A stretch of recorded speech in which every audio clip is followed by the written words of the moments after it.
Peppermill for vlog 110. Opening of the baseball season. I'm rocking the Giants jersey because there probably won't be a very long period of time this year where they will be in contention. The Dodgers probably going to win like 110 games, I would imagine, after winning the World Series last year. I'm focused on the hockey anyway, and the football. I don't know what my Niners are necessarily doing with this trade up to 3. Anyway, not to get sidetracked on sports, as I'm back here to jump in some, well, now $0, $5 no limit hold'em action, and I'm just going to keep reminding myself, do not get away from the game plan today.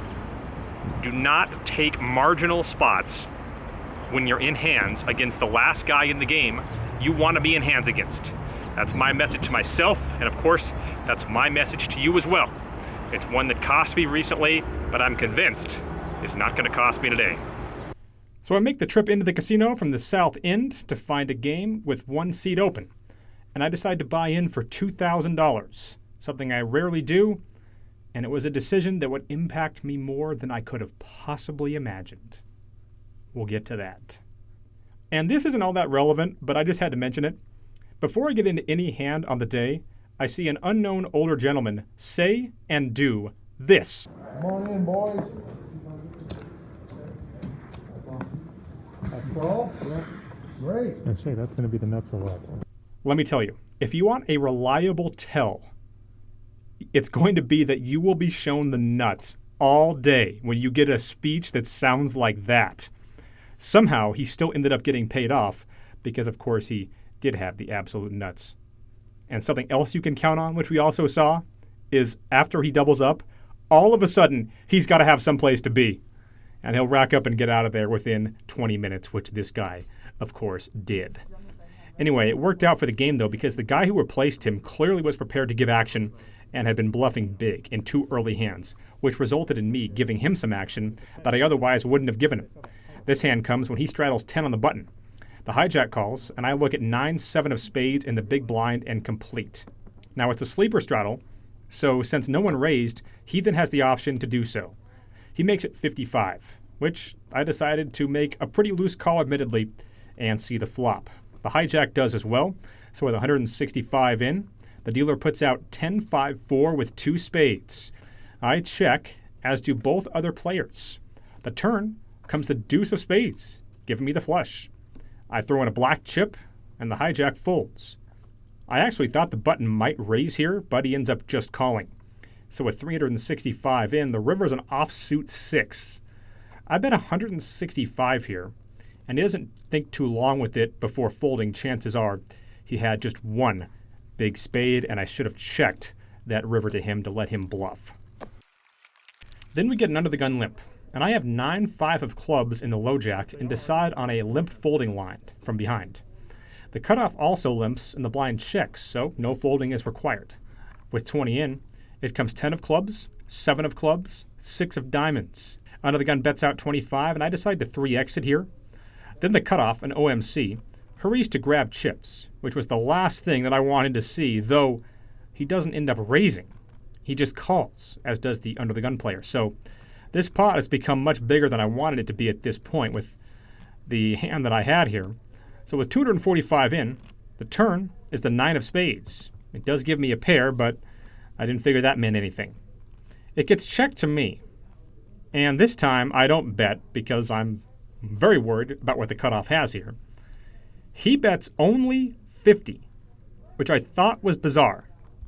Under the gun calls, and I cannot possibly fold for 50 into this pot, so I call, and with 395 in, the river is another 6, and no one does any betting. Cutoff shows 9-8 offsuit for the flopped straight to take it down, and makes the very typical nitty OMC river check behind. Then we get a limp from the player in the under the gun +1 position, and I have 6-7 of clubs in the cutoff, and I decide just to overlimp here, and the big blind checks. So with 15 in, we get a flop of jack of diamonds, 5 of spades, 8 of clubs. It gets checked to me, and I make a pot-sized bet, which results in 1 fold and 1 call. So with 45 in, the turn's the ace of spades, and +1 checks. I figure this is a good card to try and double barrel, so I put $40 out there, and he decides to check call. So we go to the river with 125 in, And this next part is critical. You're not going to get poker advice like this anywhere else, so pay strict attention. Whenever you bluff 2 streets, here's what I'd recommend. Hit your hand on the river. Very in-depth stuff, I know. 9 of hearts comes out there and he bets 80.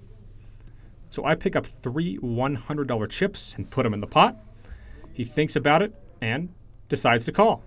So we take down a $725 pot. Then I pick up pocket aces under the gun and raise to 20. The button, an older gentleman who doesn't play too many hands, and the big blind who plays almost every hand, both call. So with 60 in, the flop is 4, 4 deuce, 2 spades. Blind checks and I bet 30. I end up getting called by the button and not the big blind, the opposite of what I was hoping for. So with 120 in, the turn is an offsuit 5, and I bet 60. The button then raises to 250.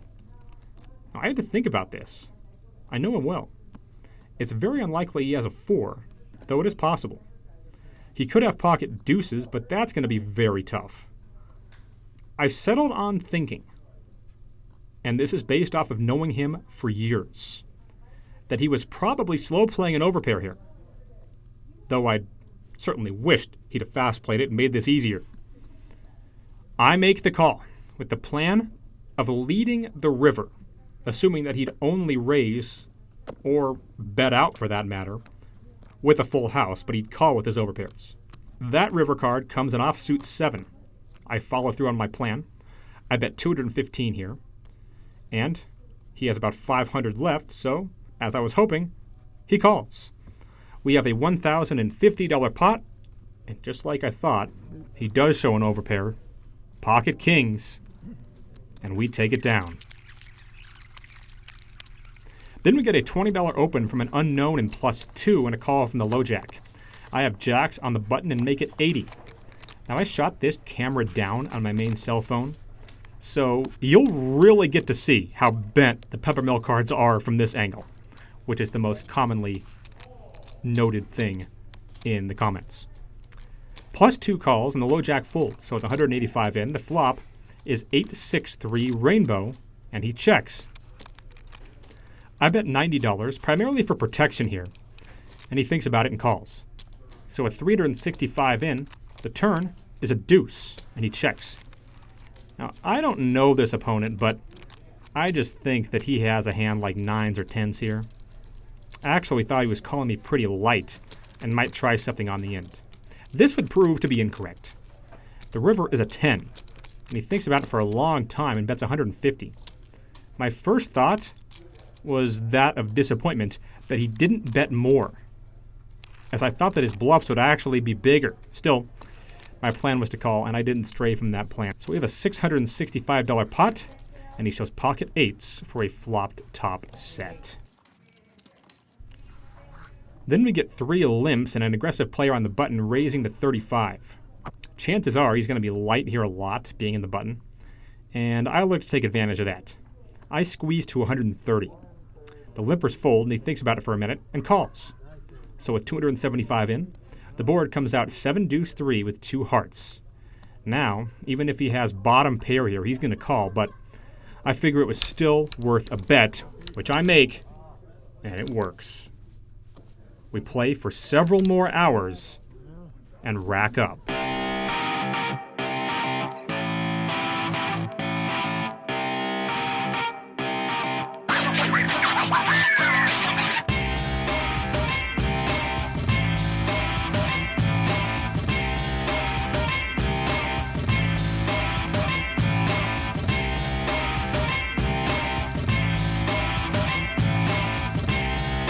As you saw in the hands that I was able to get video of, things were going pretty well throughout the majority of this day for me. Then we had a guy sit down who I'd never seen. About my age, slightly overweight, wearing a tie-dye t-shirt, and buying in for $3,000, I believe. Maybe more. He had a ton of black chips. And usually, when guys buy in pretty deep like that, it often means they're good players. So I'm completely unfamiliar with this guy. So I actually raised pre from +2 with pocket deuces. I made it 15. Felt like seeing a flop with them, and I figured no one was going to 3-bet me, so I thought the $15 raise would give me that opportunity. I end up getting 3 callers, and one of them is this aforementioned guy that I'm talking about that calls me from the cutoff.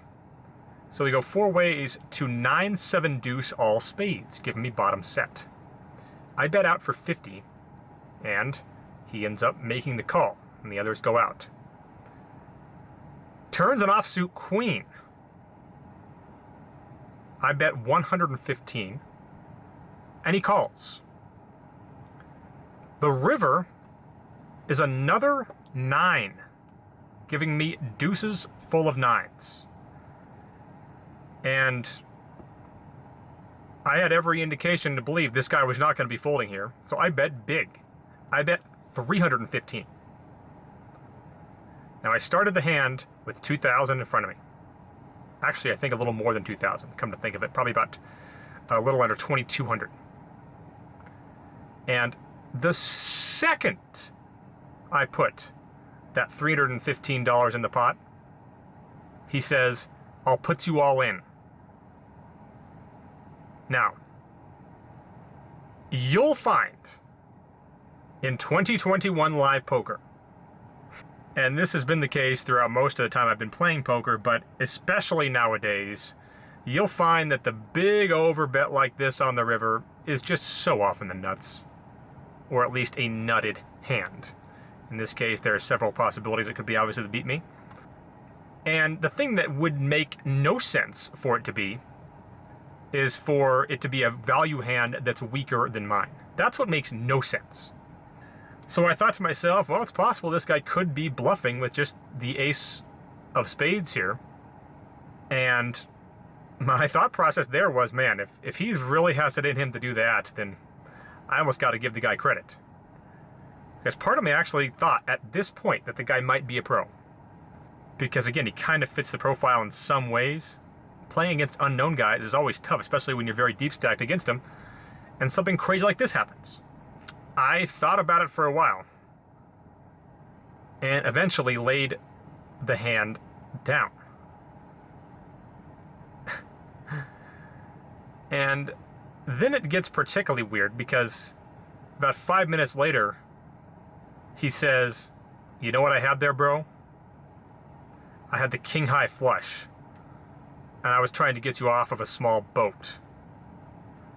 Okay, that is just absolute bullshit. I'm sorry, there is just no way that he was thinking to himself, you know what, I'm going to turn my flush into a bluff and get this guy off a small full house. There is just no way that that's true. And again, I'm not saying there's no way he could have bluffed, but there's absolutely no way that the story he's telling me makes any sense.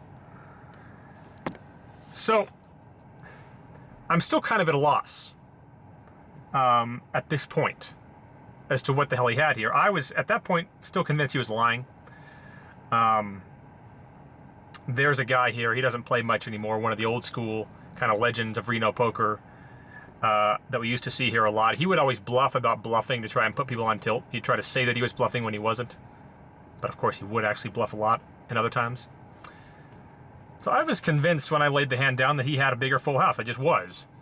Then I get into this other hand against him, where a tough opponent named Nick raises early position to 20, and I have pocket 10s on his immediate left, and I elect not to 3-bet because getting heads up with Nick just isn't really accomplishing much. So I just call. And this aforementioned other dude who I just lost his hand to calls as well. And then I think, yeah, actually no, we did get another caller. So we are at least 4 ways in this hand to a flop that came 9, 5, 3, 2 hearts. And Nick early position checks, and I check this back thinking this other guy might bluff. He doesn't, and it gets checked around to a turn of another 9. I bet out for 50, and he calls. The river comes an offsuit king. Front door hearts don't get there. I decide this is an optimal spot to check and see what he would turn into a bluff. Obviously, I would think he would do that with a lot more than just hearts, but I felt that he would bet if I checked, and I was pretty much planning on check calling no matter what he bet. He bets 400, and I did not think too long with it, and I called. He turns over, and again, remember, he just called 20 pre-flop from the cutoff in a multi-way pot. He turns over pocket queens, and basically seemed surprised that I mucked, like he didn't know what to expect out of his bet. So now that I'm seeing this, now I pretty much believe the story about the king high flush in the other hand, because all I'm dealing with here, and I'm very embarrassed to admit this to the 20 or 30,000 people that are going to watch this video, I'm very embarrassed to admit this about the fact that it became revealed to me that this guy doesn't have any idea what he's doing. And because of him and a few other small pots, I turned a day that looked like it was going to be a winning session into a $720 loss. So, I don't know what else to say about it, other than the fact that it was one of the most remarkable stretches of poker that I can ever play. It's been forever since I've been in this position. I just feel like nowadays everyone knows how to play. And you have your VIPs who, even they know how to play, they just, tend to play too aggressive or make some loose calls or whatever. But even they know that there's no reason that you would make these kind of bets that this guy was making with the hands that he was making them with. You just don't see this. So I do actually believe that I folded the winner with those pocket deuces. So I turned a day that should have been a huge win for me into a day that ultimately ended up being a huge loss.